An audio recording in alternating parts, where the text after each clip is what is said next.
එන්නකෝ අද අපි රසමර සුදු කොළ පාටට තෙල් දාලා කිරි දාලා බෝන්ච් හදමු. ඉස්සෙල්ලාම පෑන් එකක් ලිපේ තියලා ඒක රත් වෙනකොට තෙල් ටිකක් දාන්න. තෙල් ටික පොඩ්ඩක් රත් වෙනකොට ඔයාලා ඒකට අඹෑට ටිකක් ඉස්සෙල්ලාම දාගන්න. මෙන්න මේ වගේ. අඹෑට ටික පොඩ්ඩක් පිපෙන්න කලින් අඹෑට ටික පිපිරීගෙන එනකොට ඔයාලා ඒකට රම්පි කරපිංචා ලෝණු සුදු ලුණු ටිකක් දාගන්න. පොඩි සුප් කැටයකුත් දාගන්න. තියෙනවා නම් විතරක් සුප් කැටයක් දාන්න. මෙන්න මෙහෙම ඒක පොඩ්ඩක් ඒක මේක කර කර ඉන්නලා අම මිරිස් ටිකකුත් දාන්න. මං ගා කරපිංචා නැහැ ඔයාලා ගා තියෙනවා නම් කරපිංචා දාගන්න. හරිම රසයි.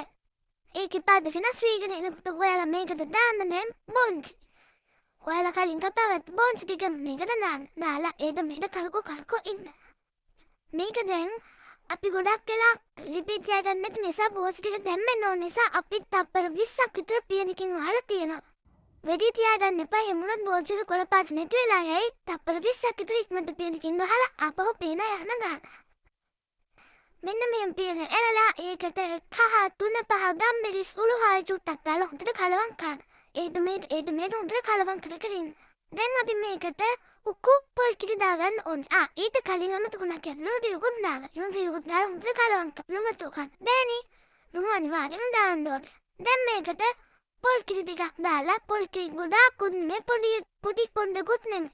පොල් කිරි ටිකක් දාලා හොඳට කලවම් කරන්න. පොල් කිරි ටික උක්කු වෙලා නටාගෙන එනකම් හොඳට කලවම් කරන්න. මොකද මේක අපි කොළ පාටට ගුණට කන්න තමයි අපි හදන්නේ. මෙන්න මේ හොඳට කලවම් කළා දැන් ඔයාලා පේන හැටි පොල් කිරි ටික නටාගෙන එනවා. ලස්සනට මේක කොළ පාට නේ. කොළ පාට ගතිය නැති වෙන විදිහට ඔයාලා මේක රසෙම ලිප ඔෆ් කරලා දාන්න. පේනවනේ ලස්සන පාට තියෙන හැටි. දැන් ලිප ඔෆ් කරලා කන්නයි තියෙන්නේ. බලන්න කොළ පාට රසට ගුණට මොන්චි.